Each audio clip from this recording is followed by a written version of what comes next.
dengan judul Hakikat Sholat. Di sini informasi umumnya yaitu nama penyusun Ninda Juta Lestari, Institusi SMP 1 Kuningan, tahun penyusunan 2024, jenjang SMP kelas 7, alokasi waktu 2 jam dikali 40 menit. Kompetensi awal di sini peserta didik mengetahui konsep dasar ibadah sholat, memahami perintah sholat dalam Al-Quran, serta pentingnya sholat dalam kehidupan sehari-hari. Di sini juga ada profil pelajar Pancasila dan pelajar Rahmatan lil Alamin. Profil pelajar Pancasilanya yang ingin dicapai yaitu beriman, bertakwa kepada Tuhan Yang Maha Esa dan berakhlak mulia. Profil pelajar Rahmatan lil Alamin yang ingin dicapai yaitu meneladani sifat-sifat mulia Rasulullah SAW dalam mendirikan sholat dan menerapkannya sebagai bentuk cinta kepada Allah Subhanahu wa Ta'ala. Di sini juga ada sarana prasarana yaitu Al-Quran dan terjemahan, papan tulis atau layar proyektor, modul ajar dan lembar kerja peserta didik atau LKPD, beserta ruang kelas yang nyaman untuk diskusi. Selanjutnya target peserta didik yaitu kelas 7 dengan pemahaman awal yang beragam tentang sholat tetapi memiliki kesediaan belajar bersama. Model pembelajaran yaitu saya menggunakan PBL yaitu Problem Based Learning atau pendekatan berbasis masalah. Kompetensi inti yaitu ada tujuan pembelajaran, peserta didik dapat memahami tentang pengertian dan hukum sholat, peserta didik mampu menjelaskan dalil perintah sholat dalam Al-Quran, peserta didik dapat memahami fungsi tata cara dan keutamaan sholat. Di sini juga ada kriteria ketercapaian tujuan pembelajaran. Peserta didik dapat mendeskripsikan pengertian sholat dengan bahasa mereka sendiri.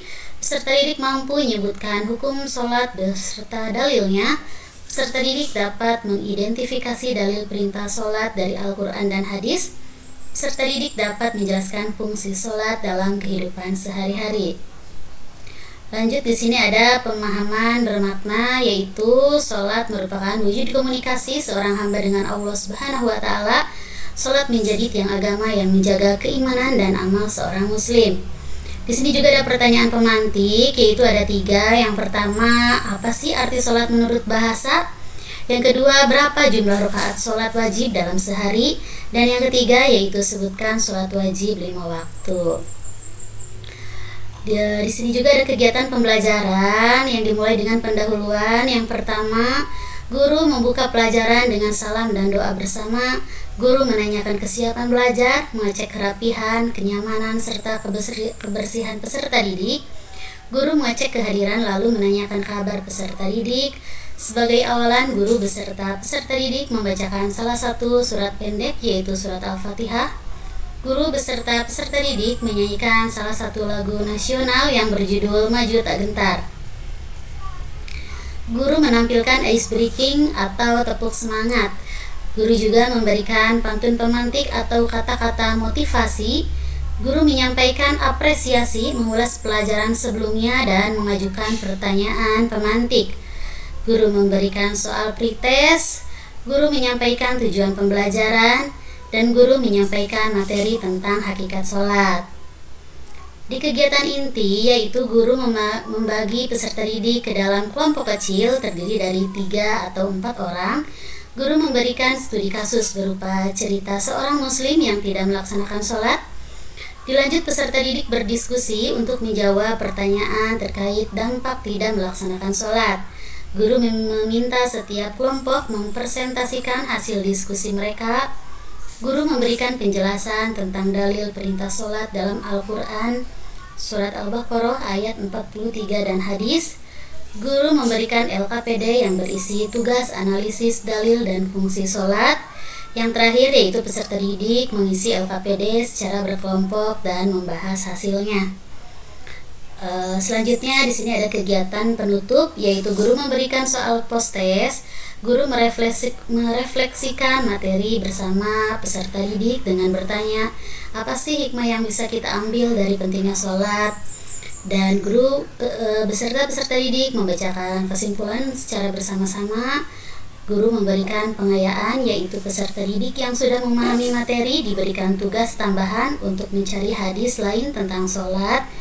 Guru menutup pelajaran dengan doa. Di sini dicantumkan juga materi ajar tentang hakikat sholat yang terdiri ada dari pengertian sholat, hukum sholat, fungsi sholat, tata cara sholat. Lanjut juga ada keutamaan sholat. Dan selanjutnya yaitu ada asesmen. Yang pertama, asesmen kognitif, yaitu lembar evaluasi tentang dalil sholat dan fungsi sholat. Asesmen psikomotorik, praktik tata cara sholat secara individu. Yang ketiga yaitu ada asesmen afektif, yaitu observasi sikap peserta didik selama kegiatan pembelajaran. Di sini juga ada pengayaan dan remedial. Pengayaannya yaitu peserta didik yang sudah memahami materi diberikan tugas tambahan untuk mencari hadis lain tentang sholat.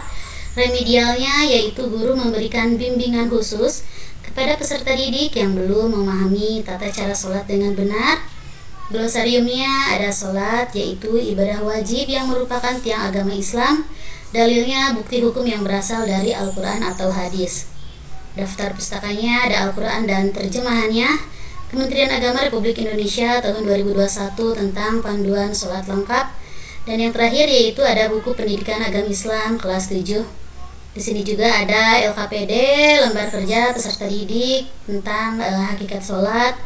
Di sini ada petunjuk kerjanya. Bacalah studi kasus berikut, dan yang kedua diskusikan pertanyaan yang diberikan bersama kelompok dan tuliskan hasil diskusi di tempat yang tersedia. Di sini ada berupa studi kasus yang menceritakan Ali adalah seorang remaja yang sering meninggalkan sholat. Dia merasa sholat tidak terlalu penting dan hanya dilakukan jika sedang ada waktu luang. Akibatnya Ali merasa hidupnya kurang terarah dan sering merasa gelisah.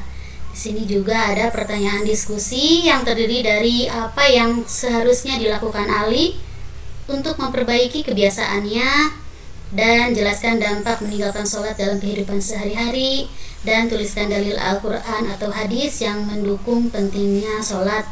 Mungkin cukup sekian pemaparan modul ajar yang saya buat. Kurang lebihnya mohon maaf. Billahi taufiq wal hidayah. Wassalamualaikum warahmatullahi wabarakatuh. Berikutnya silakan Pak Romanti.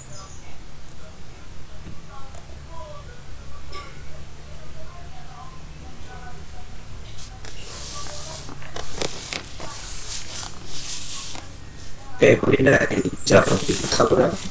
lalu dianalisis tajwidnya nomor 1 dan nomor 2. Ya, a'udzubillahi minasyaitonirrajim. Bismillahirrahmanirrahim.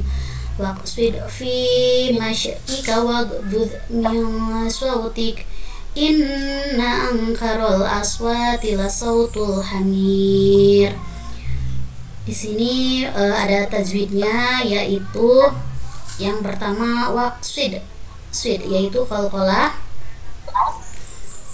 Terus di sini fi matobiyya masyika waghdud min swa, ikfa hakiki nun sukun bertemu swad. Tika inna gunna musyaddada, angka nun sukun bertemu ka, ikfa hakiki. Rol alif lam samsiyah, aswa matobi alif, lasau matobi wawu, tul hamir mad iwad. Dilanjut surat yang kedua. Bismillahirrahmanirrahim. Wal yashalladzina law taraku min khalfihim dzurriyyatan dhi'afan khafu 'alaihim falyattaqullaha wal yaqulu qawlan syadida. Hukum bacaan tajwidnya di sini terdiri dari salladzi, ada alif lam samsiyah, lau matobi wawu, taroku matobi wawu, min kho nun sukun bertemu kho, yaitu ada idhar. Fihim mim, yaitu ada idhar safawi, mim sukun bertemu dal. Dzurriyatan di fathah tanwin bertemu do, yaitu ikfa hakiki. Afa matobi alif, kho matobi alif, wu matobi wawu, alaihim falyattaqullah. Lafad Allah tafhim kullah.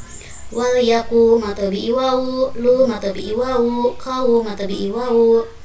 Lang syadi fatatamin bertemu sya, yaitu ada ikfa hakiki dan dida mad arid li sukun. Baik, cukup Pak Nur. Terima kasih. Baik, terima kasih. Cukup Bu Ninda.